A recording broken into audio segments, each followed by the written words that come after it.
Good afternoon, everybody. Kurt Rish here, and thanks for joining us on The One Shepherd. So today we are continuing with our New Testament Gospel reading of John chapter 19.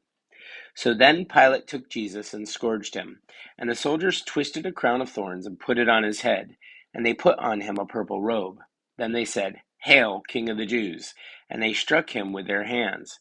Pilate then went out again and said to them, "Behold, I am bringing out to you, that you may know that I find no fault in him."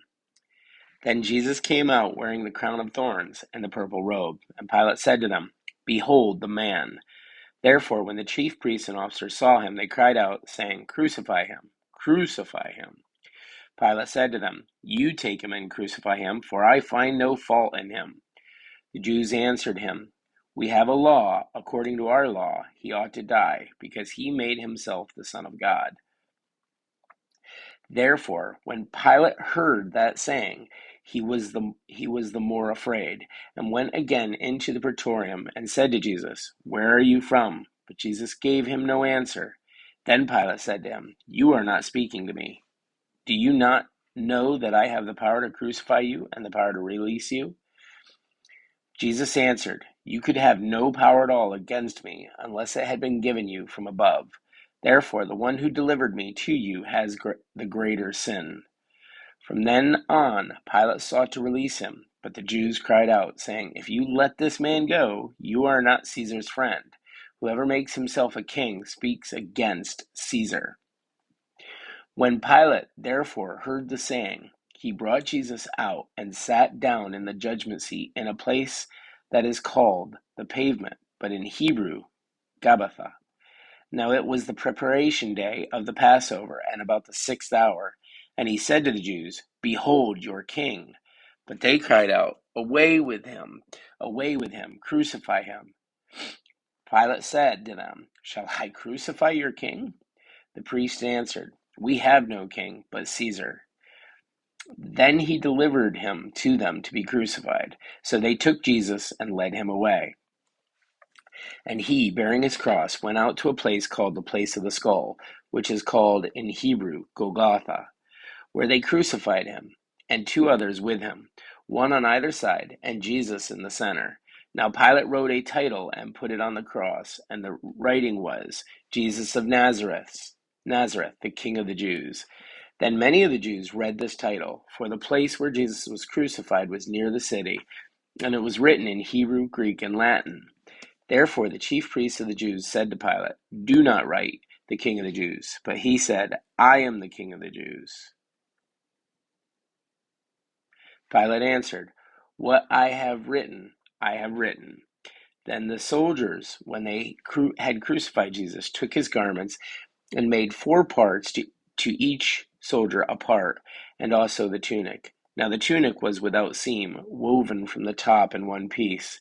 They said therefore among themselves, "Let us not tear it, but cast lots for it.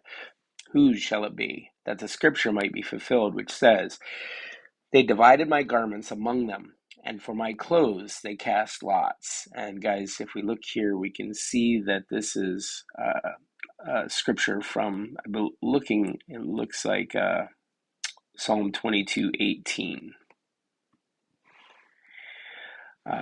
Therefore the soldiers did these things. Now there stood by the cross of Jesus his mother and his mother's sister, Mary the wife of Clopas, and Mary Magdalene. When Jesus therefore saw his mother and the disciple whom he loved standing by, he said to his mother, "Woman, behold your son." Then he said to the disciple, "Behold your mother." And from that hour that disciple took her to his own home. After this, Jesus, knowing that all things were now accomplished, that the scripture might be fulfilled, said, "I thirst." Now a vessel full of sour wine was sitting there, and they filled a sponge with sour wine, put it on hyssop, and put it to his mouth.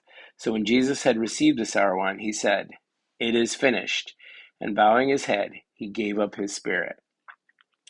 Therefore, because it was the preparation day, that the body should not remain on the cross, and the Sabbath, for the Sabbath was a high day, the Jews asked Pilate that their legs might be broken, and that they might be taken away.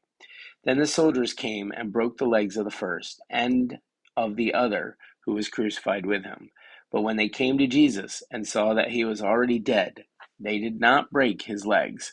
But one of the soldiers pierced his side with a spear, and immediately blood and water came out. And he who has seen has testified, and his testimony is true. And he knows that he is telling the truth, so that you may believe. For these things were done, that the scripture should be fulfilled. Not one of his bones shall be broken. Here again, guys, if we look at this, we'll see that this is actually from, looks like there's references to it in Exodus 12:46 and Numbers 9:12, but it comes from Psalm 34:20. All right, continuing with our reading of the scripture, starting at verse 37. And again, another scripture says, they shall look on him whom they pierced. And here again, just so we know what this is actually from Psalm 22:16. After this, continuing on verse 38, after this, Joseph of Arimathea, being a disciple of Jesus, but secretly for fear of the Jews, asked Pilate that he might take away the body of Jesus. And Pilate gave him permission. So he came and took the body of Jesus. And Nicodemus, who at first came to Jesus by night, also came bringing a mixture of myrrh and aloes, about 100 pounds. Then they took the body of Jesus and bound it in strips of linen with the spices, as the custom of the Jews is to bury. Now, in the place where he was crucified, there was a garden, and in the garden a new tomb in which no one had been laid. So there lay Jesus, because of the Jews' preparation day, for the tomb was nearby. All right, guys, that's it for our New Testament reading of John chapter 19. Guys, we noticed in our stats that most of our viewers actually are not subscribers.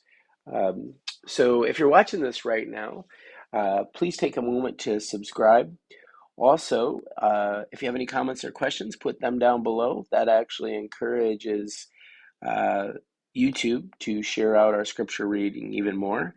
And I'd be glad to chat with you anyhow. And thanks. May you have a great day, and God bless.